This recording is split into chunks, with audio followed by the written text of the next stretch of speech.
Inaumang umat Nabi sallallahu alaihi wasallam kailangan tanwa kiswaga masalah giduk at kinanglanon o mga sahaba o Nabi sallallahu alaihi wasallam na gusto mga Nabi. Yang kaya sabaad ko sa lagi ko mga muranaw napakipag-usayin kaon agyang kaya sapul agutlo a region apag sa arm kami mumuray siyan ugay na way pag-isa kaon naswalwa pang katosorga ama sisilay o nasuldun na diyan mapumagusay kayag o kakawanyan na surga.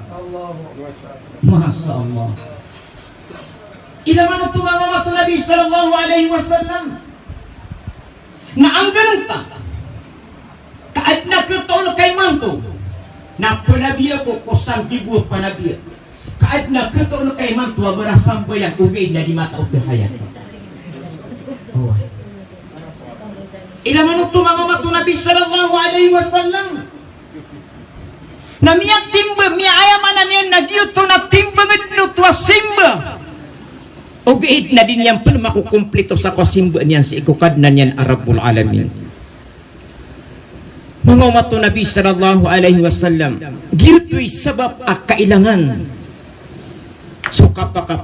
tanong si iko ba nga ulama tanong sa giyang kaamanan yan na Pilipinas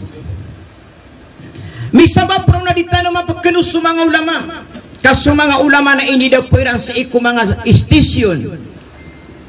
nagu-ini daw po iran sa iko kakawing nagu-ini daw po iran sa giyang kalagi di emasa so ay manadikanis ka sa iko agama giyang kaya kalimut tanong na pantag sa kararantang adat kasabab sa mindud sa limo wallahu ta'ala agyong kutwa gubay tanong sa iko agama